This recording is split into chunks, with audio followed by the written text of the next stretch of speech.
ಮಳೆ ಕೊರತೆ ಹಾಗೂ ಬರಗಾಲ ಛಾಯೆ ಆವರಿಸಿರುವ ಬಳ್ಳಾರಿ ಜಿಲ್ಲೆಯಲ್ಲಿ ಸಂವರ್ಧನ ಕೇಂದ್ರದ ಜಾನುವಾರುಗಳ ಜೀವ ಸಂರಕ್ಷಣೆಗಾಗಿ ಪಶುಪಾಲನಾ ಮತ್ತು ಪಶುವೈದ್ಯಕೀಯ ಸೇವಾ ಇಲಾಖೆ ಅಗತ್ಯ ಮುನ್ನೆಚ್ಚರಿಕೆ ಕ್ರಮಗಳನ್ನು ಕೈಗೊಂಡಿದ್ದು, ದೇಸಿ ತಳಿಗಳಾದ ಒಂಗೋಲ್ ಮತ್ತು ದೇವಣಿ ಹಸುಗಳ ಸಾಕಾಣಿಕೆ ಹಾಗೂ ಅವುಗಳನ್ನು 75% ರಿಯಾಯಿತಿಯಲ್ಲಿ ರೈತರಿಗೆ ನೀಡುವ ಮೂಲಕ ಈ ತಳಿಗಳನ್ನು ಉಳಿಸಿ ಬೆಳೆಸುವ ಕೆಲಸ ಮಾಡಲಾಗುತ್ತಿದೆ. ಈ ಕುರಿತು ಒಂದು ವರದಿ.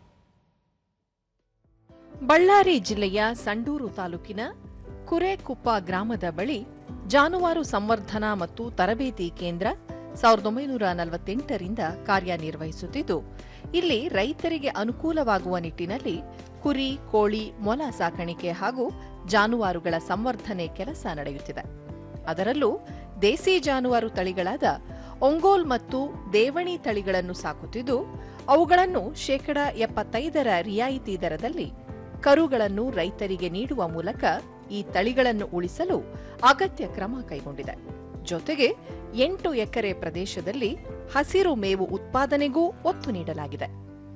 ನೀರಾವರಿ ಸೌಲಭ್ಯದ ಜೊತೆಗೆ ಹಸಿರು ಮೇವು ಬೆಳೆಯಲು ಕಾರ್ಯಕ್ರಮ ರೂಪಿಸಿ ಸ್ಥಳೀಯ ಜಾನುವಾರುಗಳಿಗೆ ಪೂರೈಕೆ ಮಾಡಲಾಗುತ್ತಿದೆ. ದೂರದರ್ಶನದೊಂದಿಗೆ ಹಳೆ ದರೋಜಿ ಗ್ರಾಮದ ನಜೀರ್, ಅಮೃತಸಿರಿ ಯೋಜನೆಯಡಿ ಒಂಗೋಲ್ ದೇಸಿ ತಳಿಗಳನ್ನು 75% ರಿಯಾಯಿತಿಯಲ್ಲಿ ರೈತರಿಗೆ ನೀಡಲಾಗುತ್ತಿದೆ. ಗಂಡು ತಳಿಗಳಿಗಿಂತ ಹಾಲು ಕರೆಯುವ ಹಸುಗಳನ್ನು ನೀಡಿದರೆ ರೈತರಿಗೆ ಅನುಕೂಲವಾಗಲಿದೆ ಎಂದರು.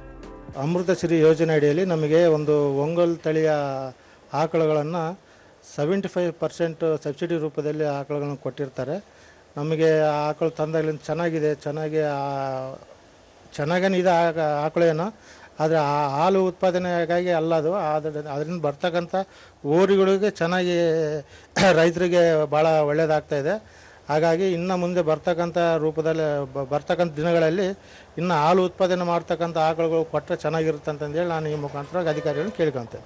ಇನ್ನೋರ್ವ ರೈತ ಬನ್ನಿಹಟ್ಟಿಯ ನಾಗರಾಜ್ ಅಮೃತಸಿರಿ ಯೋಜನೆಯಡಿ ಸಹಾಯಧನದ ರೂಪದಲ್ಲಿ ಒಂಗೋಲ್ ಮತ್ತು ದೇವಣಿ ತಳಿಗಳನ್ನು ರೈತರಿಗೆ ನೀಡುತ್ತಿದ್ದು, ಇದರಿಂದ ಈ ಭಾಗದ ರೈತರಿಗೆ ಹೆಚ್ಚಿನ ಅನುಕೂಲವಾಗಿದೆ ಎಂದು ಮಾಹಿತಿ ನೀಡಿದರು. ಅದರಿಂದ ಹಾಲು ಸಿಗ್ತಾ ಇದೆ, ಆಮೇಲೆ ಮಕ್ಕಳಿಗೆ, ಆಮೇಲೆ ಅದನ್ನು ಬೆಳೆಸೋ ರೀತಿ, ಆಮೇಲೆ ಆ ಒಂದು ತಳಿ ಈ ಸುತ್ತಮುತ್ತ ಯಾವ ಹಳ್ಳಿಯಲ್ಲಿ ಇಲ್ಲ. ಹಾಗಾಗಿ ಚೆನ್ನಾಗಿದೆ ಆಕಳ ಕೂಡ. ಆಮೇಲೆ ಅದರಿಂದ ಆಕಳ ಬೆಳೆಸೋದ್ರಿಂದ ಈಗ ಒಂದು ಸೇವೆ ಇರುತ್ತೆ ಆಕಳದ್ದು. ಹಾಗಾಗಿ ನಮಗೆ ಖುಷಿ ಇದೆ ಆ ಆಕಳ ತಗೊಂಡಿದ್ದಕ್ಕೆ.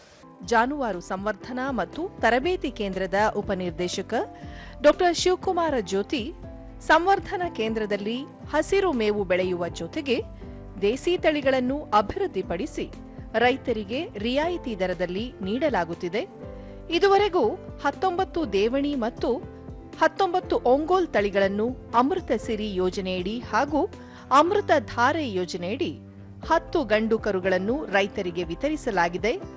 ಈ ತಳಿಗಳನ್ನು ಉಳಿಸುವುದು ನಮ್ಮ ಉದ್ದೇಶ ಎಂದು ತಿಳಿಸಿದರು. ಒಂಗೋಲ್ ಮತ್ತು ದೇವಣಿ ಅಂತಕ್ಕಂಥ 2 ತಳಿಗಳ ಹಸುಗಳನ್ನು ಇಲ್ಲಿ ಸಾಕಾಣಿಕೆ ಮಾಡ್ತಾ ಇದ್ದೇವೆ. ಇದರ ಉದ್ದೇಶ ಏನಂದರೆ, ಇದರಿಂದ ಬಂದಿರತಕ್ಕಂಥ ಕರುಗಳು, ಹೆಣ್ಣು ಕರುಗಳಾಗಲಿ ಅಥವಾ ಗಂಡು ಕರುಗಳಾಗಲಿ, ಈ ಸುತ್ತಮುತ್ತಲಿನ ರೈತರಿಗೆ ಕೊಟ್ಬಿಟ್ಟು ಅದರ ಮುಖಾಂತರ ಅವರ ಈ ಒಂದು ಸ್ಥಳೀಯ ದನಗಳ ಒಂದು ಸಂತತಿಯನ್ನು ಉಳಿಸ್ಲಿಕ್ಕೋಸ್ಕರ ಮತ್ತೆ ಅವುಗಳನ್ನು ರೈತರ ಪ್ರೇರೇಪಣೆ ಮಾಡಲಿಕ್ಕೋಸ್ಕರ ಈ ತಳಿಗಳನ್ನು ಇಲ್ಲಿ ಮಾಡ್ತಾ ಇದ್ದೇವೆ. ಒಟ್ಟಾರೆಯಾಗಿ ಬರ ಛಾಯೆ ಆವರಿಸಿರುವ ಬಳ್ಳಾರಿ ಜಿಲ್ಲೆಯಲ್ಲಿ ರೈತರ ಹಿತ ಕಾಪಾಡಲು ದೇಸಿ ತಳಿಯ ಜಾನುವಾರುಗಳನ್ನು ಅಭಿವೃದ್ಧಿಪಡಿಸಿ ರಿಯಾಯಿತಿ ದರದಲ್ಲಿ ವಿತರಿಸುತ್ತಿರುವುದು ಈ ಭಾಗದ ರೈತ ಸಮುದಾಯದಲ್ಲಿ ಸಂತಸ ಮೂಡಿಸಿದೆ.